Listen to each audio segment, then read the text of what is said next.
What's going on, everybody? We live. We live. Just trying to make sure I sound all right. Want to jump on here today, talk a little bit. First off, chop it up with you guys. I ain't been live since we recapped day 3 of the NFL draft. Um, but I wanted to kind of talk about the news of the Steelers releasing Arthur Maulet.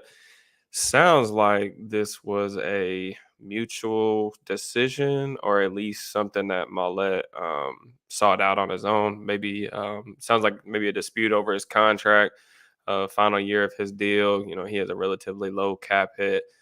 Potential, I don't want to speculate because I really don't know, but potential maybe he's looking for a little bit of a raise after kind of being a starter for them over the past couple seasons in that kind of early down run specialist nickel role. um, I don't really have a problem with, obviously guys trying to get their worth, make as much money as possible. Personally, if that's the way things played out, I'm glad that the Steelers didn't oblige on that. Not that I don't think Mollett is an NFL player by any means. Like, he has a role, like he carved out a nice niche for himself, being somebody that can play early downs, play the run, do some of the things that Mike Hilton did, to a lot lesser extent against the run. I'm not saying that's not valuable.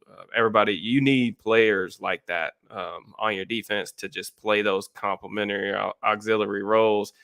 But his limitations in coverage, I would not have been a fan of, giving a guy like that a raise, especially when, like, even as the roster was constructed, like earlier this week, I wrote an article for All Steelers talking about how I was really confused about what the plan was in the slot. Like, just on paper, I think it was their biggest hole or biggest void for the team, probably, but definitely on defense, in my opinion. It's where my worry is.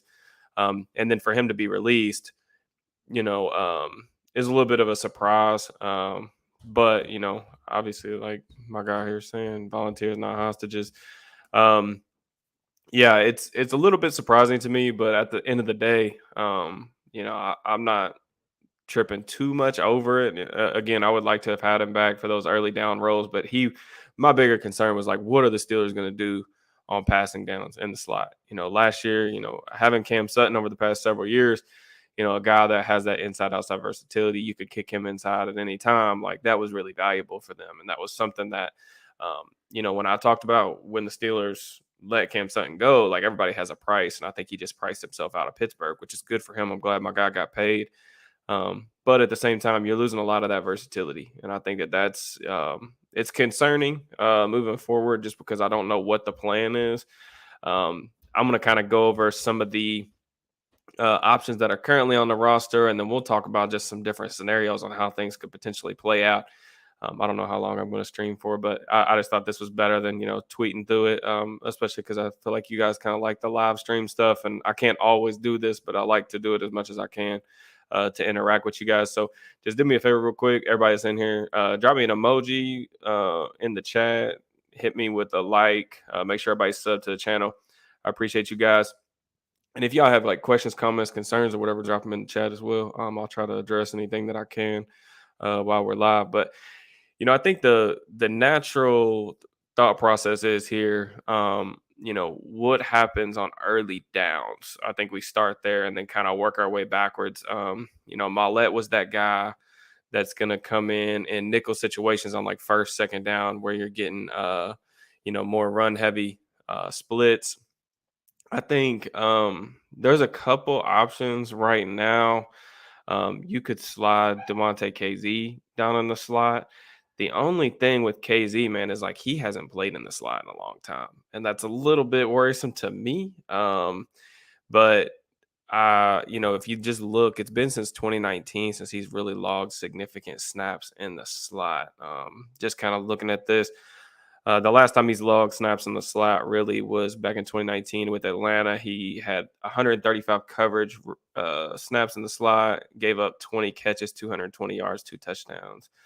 So the numbers, like, on the baseline level are, not great, but at the same time, like, I really am going to try to go back and find some film just to see, like, what that looked like for him. Because when I think of KZ in Atlanta, like, I always thought of him, like, more as, like, a deeper safety, center field, deep half type of guy, ball hawk.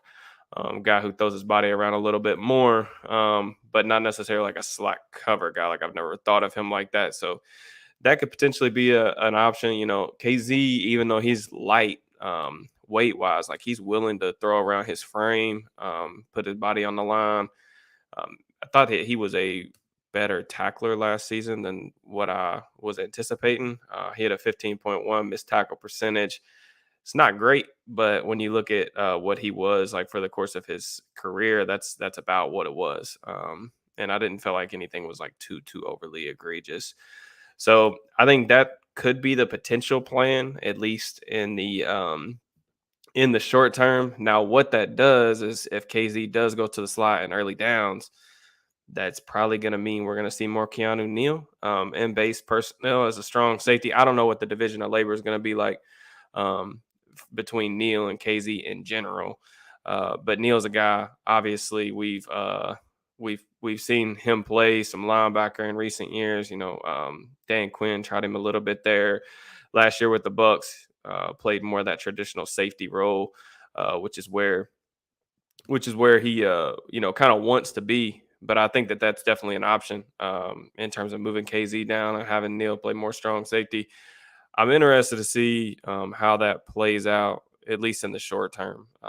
Something they'll have to figure out in training camp. As far as Neal at strong safety, like I don't have any reservations about him. Like I think that the Steelers have enough pieces at strong safety between KZ and Neal, a balance there, and then with the linebackers that they've got with Holcomb, Landon Roberts, like none of those guys are stars, and obviously it's not that the Steelers won't try to upgrade over those guys, like in the future. But I think that they're baseline level players. When I look at the Steelers slot position right now, like I don't know if they have the necessary pieces to be like baseline players. What I worry about is like that's just this black hole that teams are just going to look to exploit. And I really thought that you saw that a little bit against the Bengals. I know I've talked about this game a lot on Twitter. If you guys follow me on there, but what the Bengals did last year in the second matchup, basically, when Maulet was in the slot, they just moved T. Higgins, who normally plays outside. They just moved him into the slot and just matchup hunted the hell out of the Steelers just over and over and over.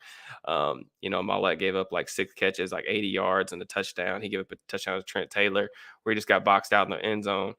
And that's kind of the fear, right? Like if you don't have a good slot corner in the league right now, offensive coordinators are just way more willing than they used to be, 10 years ago to just routinely move their guys in the slot just to get those matchups that they want, get their best player on what on a lot of teams, it ends up being like their third best corner. And that's just an easy way for them to exploit. You think about a lot of the really good receivers in the league, Justin Jefferson, Cooper Kupp, Devontae Adams over the past like 3-4 years. Those guys play a lot in the slot. So it's not like it used to be where it's like, you can get by with like just a marginal player there. Like you need a legitimate cover guy that's capable of, holding their own in there. And, playing in the slot's a lot different than playing on the outside. On the outside as a boundary cornerback, you have that sideline to work with. There's not as much space. If you get an outside release as a boundary cornerback, like you're basically getting one route, like 2 routes. It's either a comeback or you're getting a go route. If you're in the slot covering, you got 2-way goes everywhere. Like the full route tree is available, inside breaks, outside breaks. You can still get vertical. So it's a lot more difficult than I think it seems like on the surface.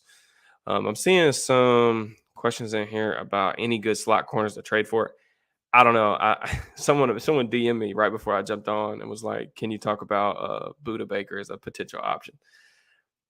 I like Budda Baker. He's like one of my favorite draft prospects ever. But I think Budda, from what I understand, wants a raise, and the Steelers already have enough high paid players on defense with Minka Fitzpatrick, T.J. Watt. Record-breaking deals. They've still got Cam Hayward making a lot of money. Alex Highsmith's due for a contract. The capital that you have to trade to get Budda. As much as I would love to see it, I don't see that happening. In terms of like lower tiered options, no clue. My guy Zach in here was talking about maybe Kenny Moore. Moore fell out of favor last year. Didn't have a very good year in their system. It seems like he's going to be back in Indy, but that is a potential name to maybe keep an eye on. Moore's been a good player over the course of his career, one of the better cover guys in the league. even after a down season last year. That would be something that I'd be willing to explore. Other names, man, it's just so hard. Like I said, we'll just have to see how things play out in training camp and preseason. The thing about the draft is, all these rookies that are coming into mini camps and stuff, like we'll have to see on other teams too. Like, you'll have to see how quickly those guys can get acclimated to the system. Because that's how that stuff plays out in preseason, where you see like veterans that, have been starters in recent years get released, just because, rookies will push them out of a job basically. And maybe somebody does get pushed out of a job and becomes available on the open market for the Steelers. I mean, we've seen, a little bit different of a situation, but like, Joe Hayden, like a late ad like that. The Steelers have made a lot of these types of day 3 draft pick trades for reserve type players, Justin Gilbert, guys like that in recent years. So maybe that's an option too. Front office doesn't seem to prioritize the slot cornerback position. Seems odd. Yeah, and that's the thing too. So I don't want to like come off as like just like a complete negative Nancy. Like every team has holes on offense and defense. Like unless you're the Eagles, who's just absolutely loaded with talent top to bottom and depth everywhere. Like everyone has a weakness. So I'm not saying that like this is just going to tank the season on its end, but teams will, like, just looking at this on paper, like this is going to be something that teams are going to exploit like week after week in their preparation, their game prep. So I'm trying to figure out like what their plan is, because I think it's an interesting topic and something that really hasn't got enough run in my opinion, because I just don't see a lot of conversation on it on Twitter. So that's why I wanted to jump on here. But T. Higgins versus Steelers slot quarterback, David versus Goliath. Yeah, T's a good player. As far as won't end up with middle linebackers covering the slot, I mean, that's going to happen depending on the coverage, but I don't anticipate that that's going to be, a thing happening too much. What's going on, Landon? Appreciate you hopping in with me. Just a reminder, guys, please make sure you hit that like button. Hit me with your favorite emoji in the chat. Holler at me. Like I said, I'm going to be on here for a little bit. I'll answer any questions that you guys have. Yeah, this is the next option that I kind of want to discuss anyway, just because I feel like a lot of people on Twitter are talking about this. Chandon Sullivan was better at the slot than for the Packers. He had 5 picks. Neil played linebacker slot or strong safety for Dallas. That is correct, but I just want to say with Chandon, and I'm not saying that he can't work his way into the role, because right now, like, there's no one in the role. Like, this is a perfect situation for him to walk into because there is tons of playing time available. He just has to seize the opportunity. The thing that I will keep saying with Chandon is a lot of what I have said with Patrick Peterson. The scheme that Sullivan and Peterson are coming from is night and day different from what the Steelers are going to be asking them to do, unless the Steelers are going to go back to like this, like really, really zone heavy team. And I don't anticipate that. But, both of these guys came from that Fangio system, quarters, cover 6, cover 8, like system where they're not asked to play a lot of man-to-man coverage. It's a lot of off coverage. We saw the Steelers transition more to that like press man stuff last year. And I think that when you look at the guys that they selected in the draft, like Joey Porter Jr., even Corey Trice, I think that probably signals more of a willingness to play more press. So how those guys are going to fit in here is going to be interesting. I've gotten around to a little bit of Chandon's tape. I do think he is a better cover guy than Maulet. I don't want to spoil like my own video because like I want to have a Chandon Sullivan film room up by the end of the week. So I'm not going to go too far in depth with this one, but he's an upgrade over Maulet in coverage, but I still don't think that he's a guy that I'm like extremely excited about in terms of like, if you're planning on playing this guy like, 70 to 80% of the snaps, and he's going to be the guy that's out there in passing situations. I don't know if he's going to kill you necessarily, but I would still be very, very much pursuing upgrades. If something came available in the preseason via trade, via, free agent, somebody getting cut, whatever. But I definitely would still be looking for an upgrade there. Sullivan, the numbers are what they are. I mean, he allowed 200 more yards in the slot last year than any other player in football. I mean, I don't even want to put that all on him. Like the Vikings pass defense was just historically bad. I mean, it's just coverage bust after coverage bust. They couldn't play man-to-man coverage, because it wasn't, their defensive coordinator style. Like that's not the type of defense he wants to run, but also they just didn't have the personnel, man, to be honest with you. Like if you looked at the guys they were throwing out there, they didn't have the bodies, and like you got to have the bodies if you want to play man coverage. And the thing with Sullivan too, like I know a lot of people are saying like he was better in the slot for the Packers. I'm working on right now. Part of the reason with the delay in the video is me trying to get the film from the Packers days. But the thing is, like Joe Barry is also from like the same tree slash line of thinking. So like it's the same. I don't want to say it's like the exact same without like me putting my eyes on it, but like it's the same scheme. Like it's a lot of the same carryover, a lot more carryover for sure than what Steelers are going to be kind of playing. Bryce Callahan, a lot of Bryce Callahan comments. He's old and injured a lot. Went from 12 million to 1 million last year. Had a great bounce back year for the Chargers. Still available. Bring him in to compete with Sullivan. Yeah. Thing with Bryce Callahan, man, I remember him with the Bears. I think he went to the Broncos. He was banged up, and then he played last year with the Chargers. Is he healthy? I know he's getting a little bit older, but that was always my thing with Callahan. I feel like I've talked about him in recent years when he's been available in free agency. He just hasn't been routinely healthy from my understanding. I'm about to go look up some Pro Football Focus numbers for Callahan. These are just kind of like reference points for me to see like, positional group statistics and stuff like that. Yeah, so it looks like he's played a little bit more snaps. I guess he just missed all of 2019. He played a little bit more snaps than I was anticipating, honestly. That's an interesting name. I mean, is he getting like for you guys that are bringing this up? Is he getting shopped? Like, why are y'all saying he's available? Like, are people saying that he might get cut? Or I'm just curious. Like, I've seen that name a bunch. Is he a free agent or is he still on a roster? That would be my question. I genuinely don't know what's out there on the free agent market. I looked. Oh, he's a free agent. Gotcha. Yeah, I mean, sure. Like I said, I'm so worried, I guess, about this position that I'd be willing to bring in anybody, man. I mean, whoever you got on the market, like, let's do it. If nothing else, anybody they sign at this point that's on the open market isn't going to be getting paid a bunch of money. So if you're going to bring them in for cheap and kind of just see what happens, I mean, let's roll. So I'm good with that. Talk about some other options here. Trey Norwood comeback season, man. I'm not thinking that that's going to be an option. I mean, look, it's wide open, so anybody could win it. I just don't think that Norwood is the type of athlete that can survive in the slot. Or like really playing significant snaps on defense. And like, I think he's a smart player who maximizes what he's got, but like just he's so athletically limited and he's small, and he would be another guy that I be extremely worried about. I don't think that that's a needle mover, and I'm not saying that there's going to be a needle mover out there. It's just that I would really be pushing for some other options. So this is a good kind of lead into my next player that I want to talk about was Patrick Peterson. So Peterson, when he got signed, he talked a lot about potentially being moved around more than he had in years past. Peterson was a guy that he used to move around a bunch, not specifically playing in the slot, but he used to shadow corners when he was in his prime with Arizona. And that, obviously he's past those days, just, given the fact that he's, 32, 33 years old now. But Peterson hasn't played very much in the slot, especially in years past.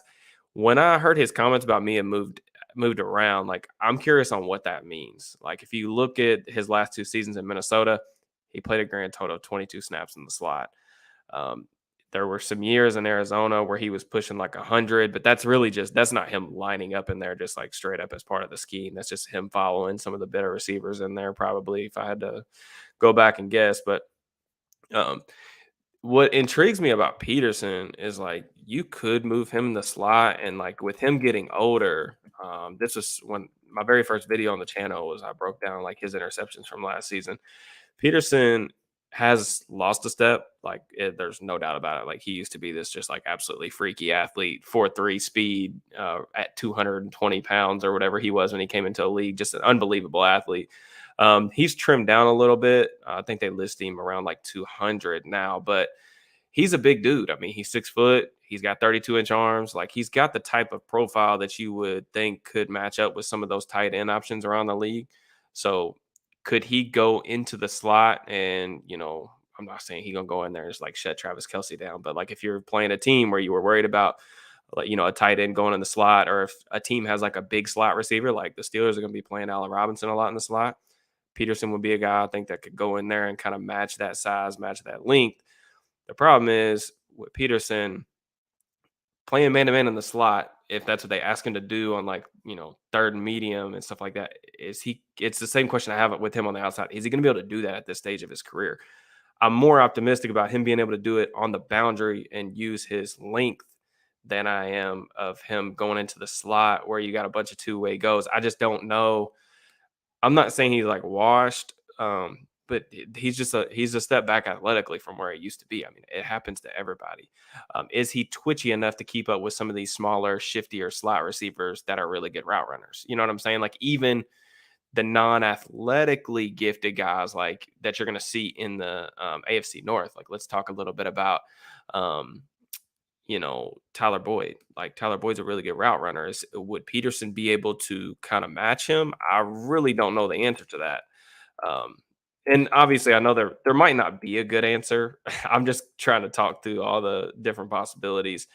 Again, like the Ravens, we saw them draft. We saw them draft Zay Flowers. Flowers is a really shifty guy, can really move. Um, I mean, are you comfortable putting Peterson on him? I don't think that that's really the move either. So, but I think that there are potential matchups where he could make sense in the slot. I do. But is that a full time thing? This is going to probably, at least at the current moment, it looks like a committee thing regardless, right? Like your early down guy might be a guy like KZ. And then, Smitty saying Charlie Jones, bingo. Yeah, Charlie Jones, another guy.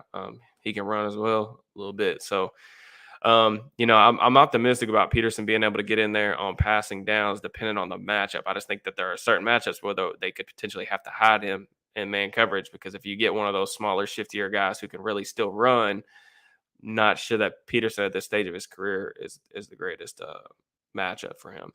If Peterson does shift inside, what does that do to the outside? I think Levi Wallace has the upper hand right now, just in terms of he's going to walk into camp probably as the starter. But the Steelers didn't draft Joey Porter Jr. at 32nd overall to sit the bench. I mean, he's going to play. If he doesn't play week one a ton, then I'm not like freaking out about that by any stretch of the imagination. But he's going to play. Like it's going to happen. It's just a matter of when. And if you shift Peterson inside, there's a potential that Porter Jr. could play on the boundary in passing situations when they go to the nickel, the dime, and have him press on the outside. And I like that is an option for them. Junior Mafia. You need to trademark that, bro. That's pretty fly. Trice and Joey Porter Jr. definitely are outside guys. I'm intrigued by Trice. I would be interested to see like if they would even give Trice an option or a chance in the slot. Like I just because I don't particularly view him like that. I would prefer to keep him on the boundary, to be honest with you. But I mean, it's so wide open and there's just not a real like good option right now to where I would really be at least open to seeing if he could do it in training camp. I'm almost to the point where I would be trying just about anybody that I had to see if, it was possible if they could play there. So, but I don't think that Trice is really good for a smaller or for a taller corner. Excuse me. He's really good, like changing directions, like the agility numbers from his pro day, like they match the tape. I really like how he mirrors and stays sticky at the top of the route, as you can tell by the video I did on him. But not sure. But I do think Joey Porter Jr.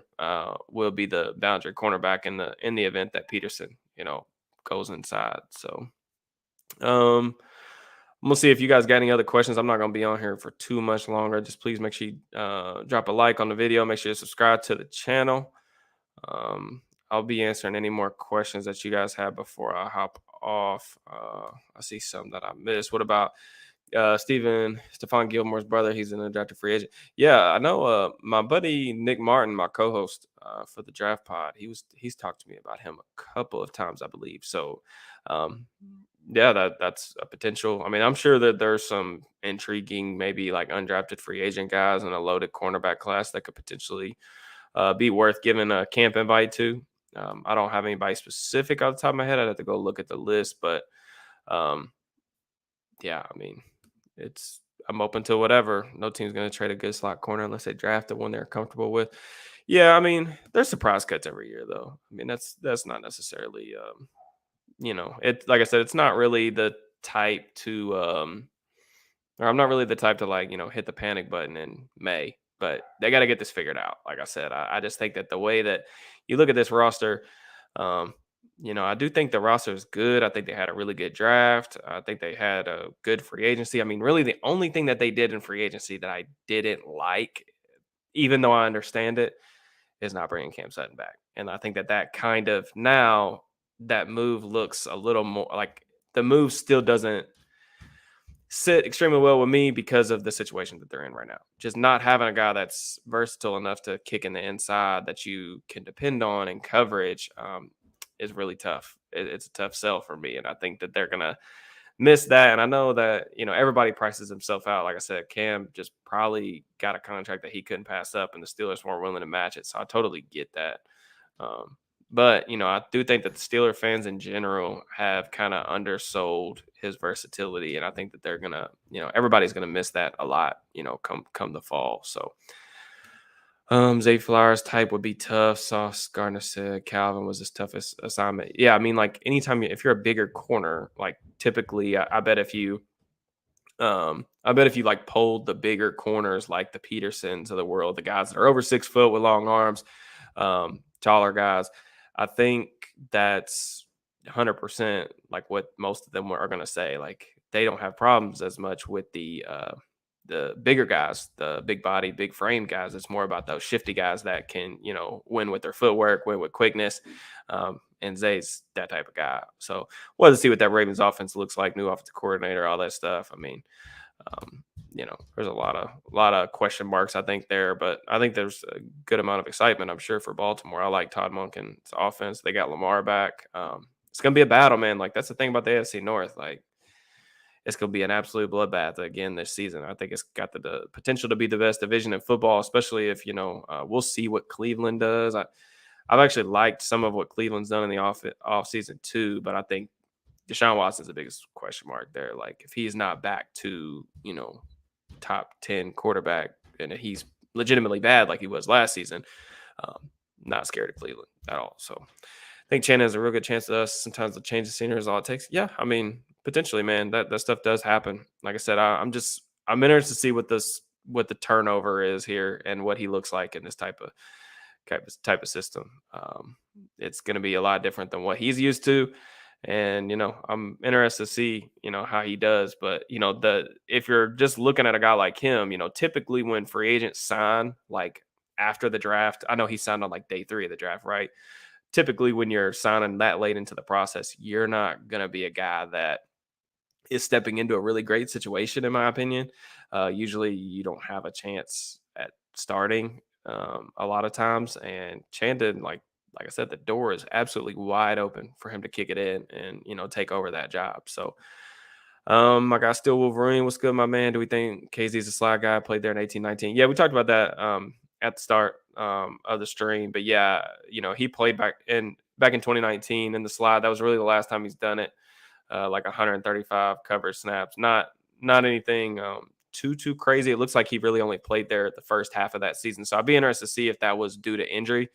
Like if maybe they had an injury in training camp and that's why he played there more. I need to do some research on that. But yeah, I mean, the numbers aren't, fantastic by any means, but again, he's done it. It's just been several years. So, and I know KZ's had some injuries. I think he had an ACL injury, a significant leg injury at one point too. So he looked good physically to me last year. I just don't know if that's the best fit for him. But I think on early downs, run downs, it's a way to get him and Keanu Neal both on the field at the same time. And it might just be a case of like, all right, let's get our best 5 guys in the secondary, best 6 guys in the secondary on the field, and we'll just try to, play with what it is. Keep these lives going, my dude. I appreciate you. Thank you very much.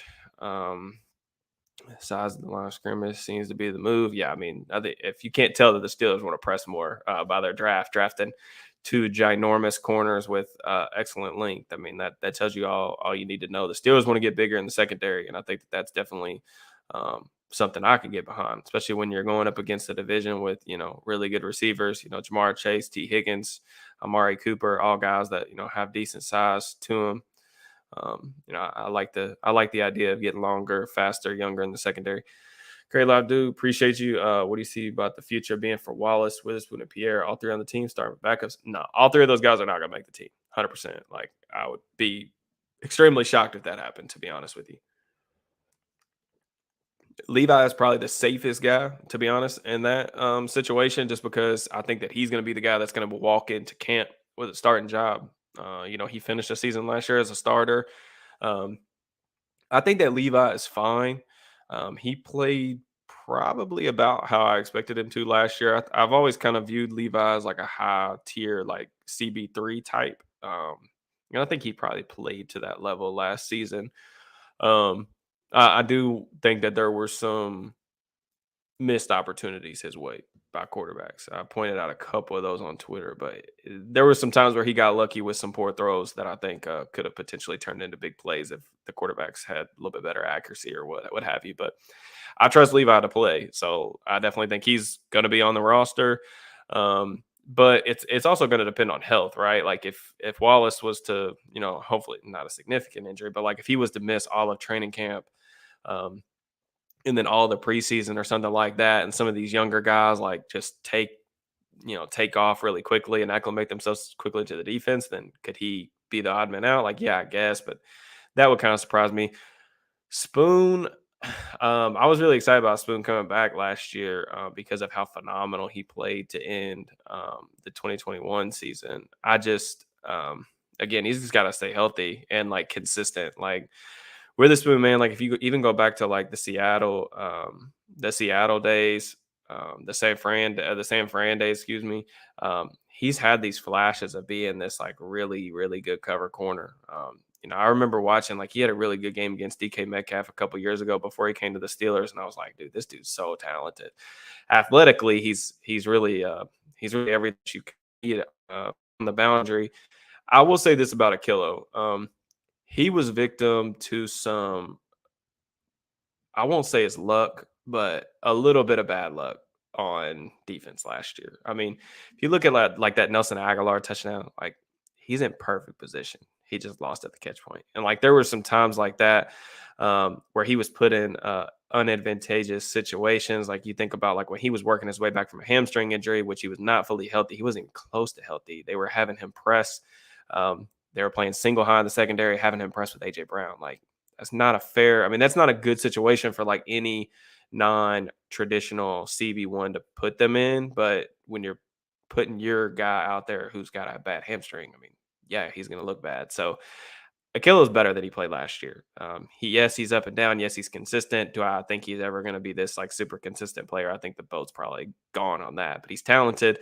I'd like to see him stick around. I just think that he's probably on the outside looking in right now, unless he has a really good camp. Like I said, this competition in the cornerback room is going to be good. I don't want to say that anything's like definitive. Pierre's value probably lies more so on like what he can do on special teams than it is like on defense. Pierre has been like really the only young guy that they've had at that position the last couple years. I thought he played pretty well. Like when he played against the Bucks last year, he did some really good things.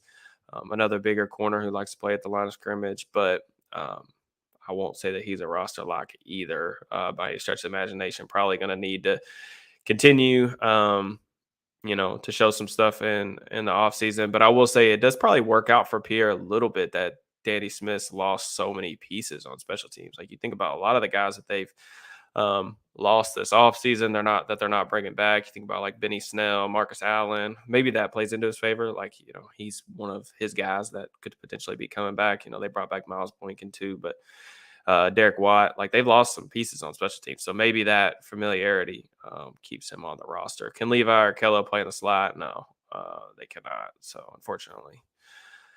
When the team's doing bad, how can you identify whether it's the player's team problems, a coach's problem? That's a good question. I mean, to be honest with you, man, that's a loaded question. One that you probably have to get at me on Twitter. I will say this. When I think something's a coach's problem or especially like assistant coach's problem, if an entire like position group is playing poorly, then that's usually a bad indication of the coaching staff. When one guy struggles, it could be a myriad of different things. Coaching could play a part in that too, but when everybody's struggling, that's when you know it's a coaching problem. In terms of, I mean, you can tell on film, like if guys are carrying out their assignments too, like, if you get a bunch of coverage busts or if guys are just losing because they're not as talented, obviously that's a player's thing. But that's kind of a loaded question, to be honest with you. I'd need to know exactly what's fueling that question, or if you have a specific example. Um, going to be a great division, and the Browns. Facts. Yeah, KZ was a former cornerback in college, so I saw that he asked for his release. Yeah, so it seems like Maulet asked for his release. So that's like I said, if he feels like he's worth more than his current contract and wants to go see greener pastures, I'm all about that. Good for Maulet. Like I said early in the stream, though, I'm glad that the Steelers didn't acclimate that or fall into that kind of ordeal. I'm just not.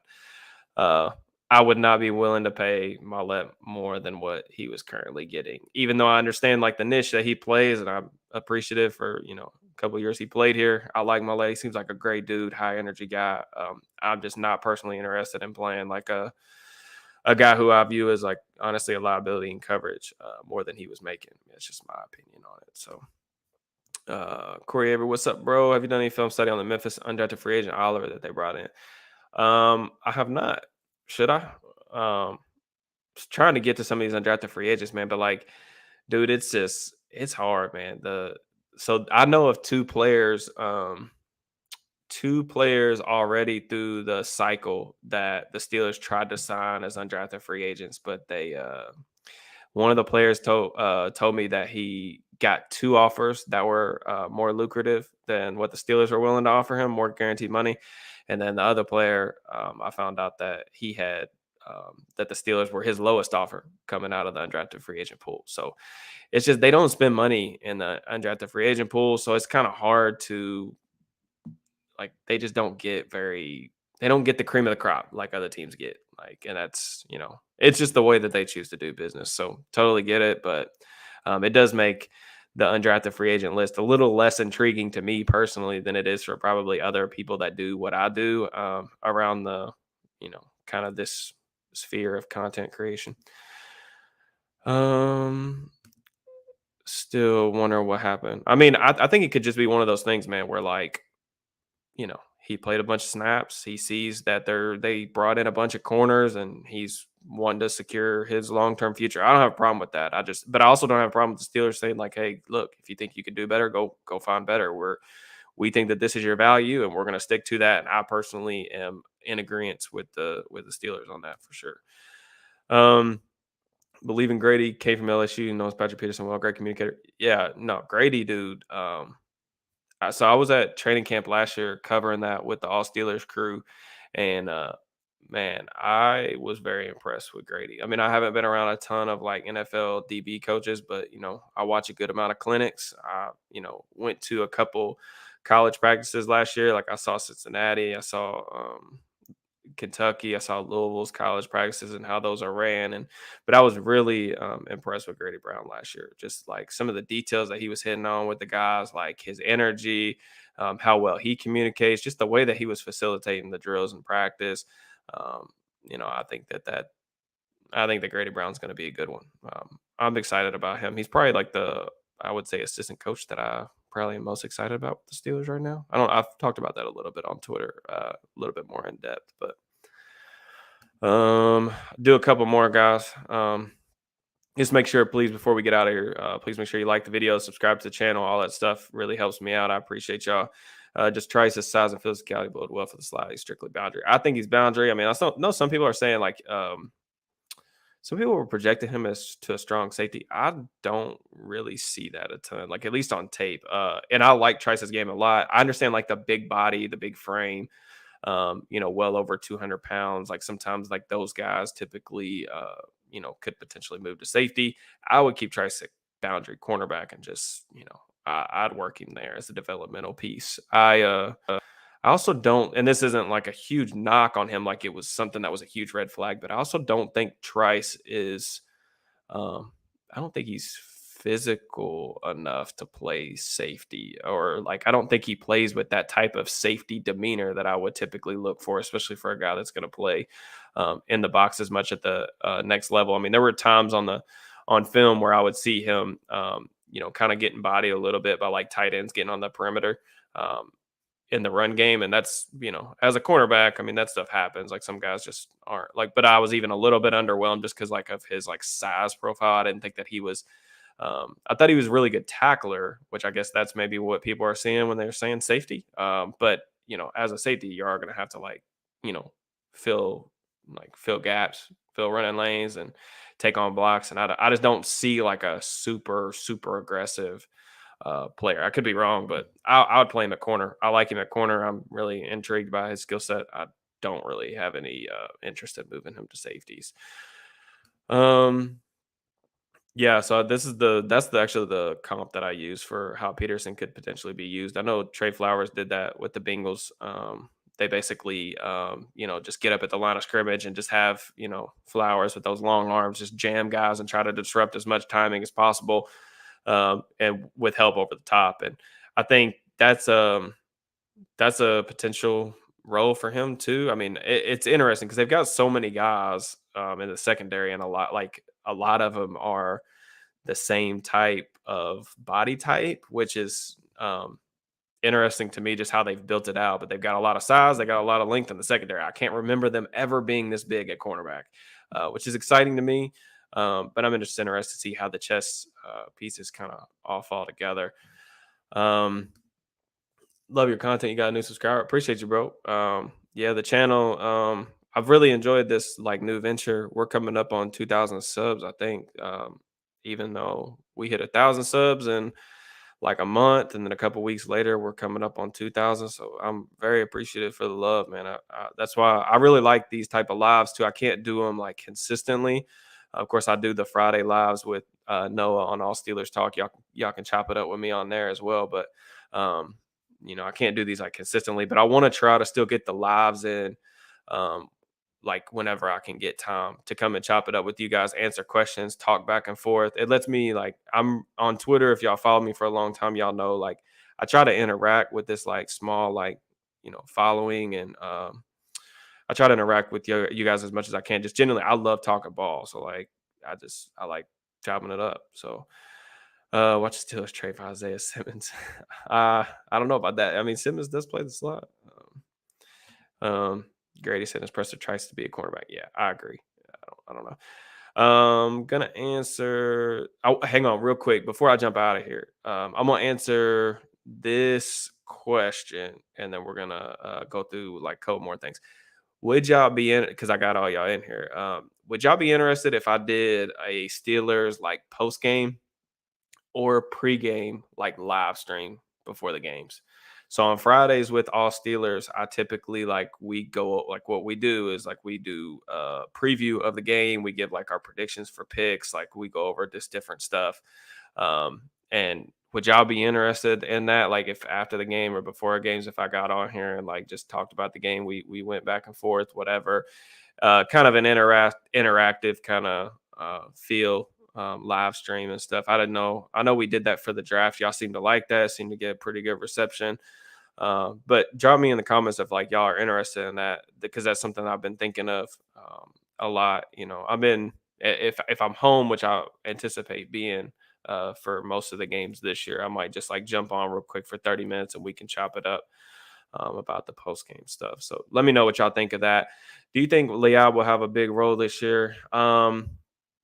Define big. I mean, I think that Leal could be the third edge rusher, especially somebody that comes in and like spells Highsmith and Watt, especially on early downs or like whenever those guys just need a breather.